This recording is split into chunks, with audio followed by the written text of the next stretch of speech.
안녕하세요. 건축가의 공방입니다. 얼마 전 구독자가 2000명이 넘었네요. 1000명 넘은 게 7월 말이었는데 이렇게 빨리 2000명이 될 줄은 몰랐습니다. 2000명의 구독자 여러분 정말 감사합니다. 그래서 오늘은 제 얘기와 앞으로 채널 운영 방향에 대해서 얘기해 볼까 합니다. 최근 저는 오랫동안 가졌던 목표를 하나 이뤘습니다. 네, 퇴사를 했습니다. 복잡한 이유가 있겠지만 간단하게 말하자면 더 늦기 전에 새로운 도전을 해보고 싶었습니다. 우리가 건축학과를 나오면 설계사무소 내지는 건설회사 이렇게 취직을 하고 탈건을 한다 하면 공무원이나 공기업을 가려고 하잖아요. 그런데 건축이라는 게 직업적인 걸 떠나서 건축 그 자체로도 즐길 수 있을 것 같은데 그런 문화가 아직은 약하지 않나 생각을 합니다. 그래서 저는 건축을 즐길 수 있는 환경을 만들어 보려고 합니다.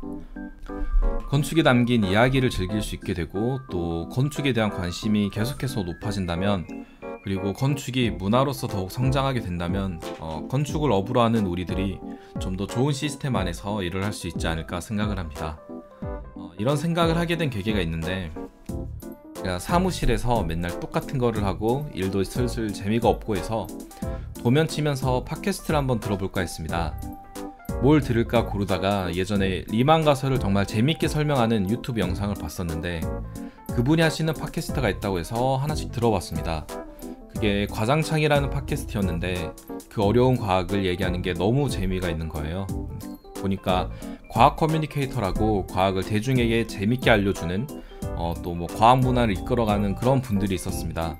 그렇게 한 1년 넘게 과장창을 들으면서 막 리만가설, 푸엔카레 추측, 양자역학 다세계 이론 이런 것들에 재미를 느끼는 저를 봤고 또 과장창을 들으면서 뭔가 생각하는 방식도 바뀐 것 같고 제 스스로 다른 사람이 되어가는 느낌이 들었습니다. 그러면서 제가 옛날에 건축에 설레었던 그런 것들이 기억나면서 건축도 분명 재밌는 부분이 있는데 나도 이런 것들 알려주는 역할을 하고 싶다.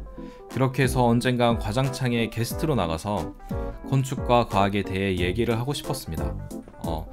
다 그렇듯이 계획만 하고 당시에는 그냥 그러면 좋겠다만 생각했었는데 과장창에서 곽파 한 분이 화차를 하게 되면서 이러고 있다가 너무 늦어지겠다 싶었습니다. 그래서 뭐라도 하자, 맞든 안 맞든 화살이라도 한번 쏴보자. 그렇게 시작한 게 이 유튜브 채널입니다. 초창기 영상 보시면 채널 이름이 건축상자였고 영상도 건축과 관련된 이야기를 하는 그런 컨셉이었습니다. 그러다가 좀 걱정되는 게 내가 뭐라고 이런 지식 얘기를 해도 될까? 내가 괜히 잘못된 지식을 전파하면 어떡하지? 이런 부담감도 있었고 보다 더 건축에 관한 소프트한 컨텐츠를 내야 대중들이 쉽게 접근할 수 있지 않을까 해서 제가 좋아하는 판즈워스 하우스를 건축 모형으로 만드는 영상을 올렸습니다. 그리고 나중에는 건축 모형을 만들면서 그 건물에 담긴 철학이나 건축가의 의도, 숨겨진 이야기들을 하는 그런 컨텐츠를 만들고 싶습니다. 그런데 아무래도 편집 툴을 제가 배워본 적도 없고 일을 마치고 나면 편집할 시간도 부족하고 해서 완벽하진 않지만 하나씩 더해가면서 채널을 키워보려고 합니다. 그럼 왜 건축에 대한 문화를 키우고 건축 컨텐츠를 만들려고 하냐면 앞으로의 건축 시장이 그렇게 밝아 보이지 않아서입니다. 비단 건축 분야만의 문제는 아니겠지만 가까운 미래에 인공지능이 활발하게 활용되는 시기가 되면 노동력의 수요가 굉장히 줄어들 거라고 보고 있습니다.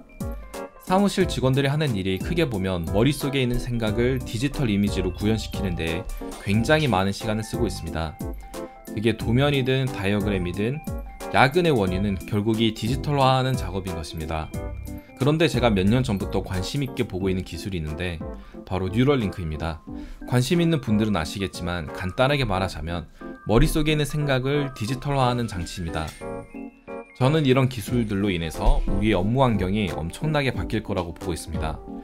우리가 데이터 속에서 생각하는 데이터 양은 굉장히 많은데 그에 비해 우리가 키보드, 마우스로 입력하는 데이터 양은 초당 한 8바이트 정도 된다고 그러더라고요.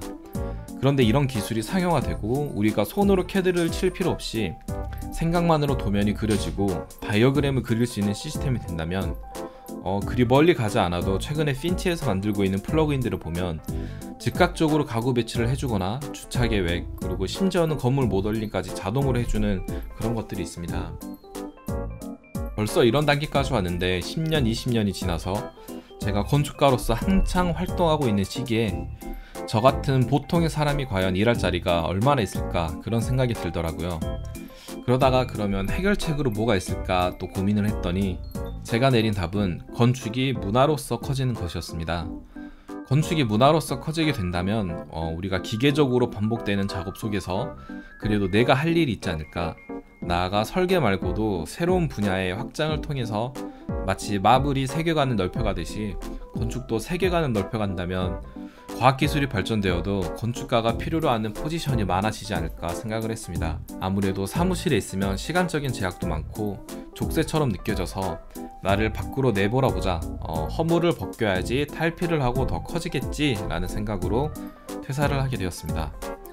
그래서 요즘 저는 프리랜서로 일을 하면서 기본적인 생활비를 벌고 있고 유튜브 영상을 편집하거나 코딩 공부도 같이 하고 있습니다. 학생 때 이것저것 다른 것들을 좀 공부를 해봤어야 했었는데 너무 건축에만 있었던 걸 조금 아쉽게 생각합니다. 아직 건축학과 학생이신 분들은 건축을 베이스로 하고 자신에게 다른 색깔을 칠해줄 건축 이외의 분야들도 관심 있게 공부하는 걸 추천드립니다. 개인적으로요.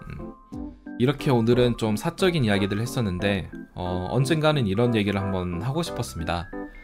혹시 다른 궁금한 점이 있다면 댓글 남겨주세요. 다시 한번 2000여 명의 구독자 여러분 정말 감사합니다. 저는 다음 영상으로 찾아뵙겠습니다. 이상 건축가의 공방이었습니다.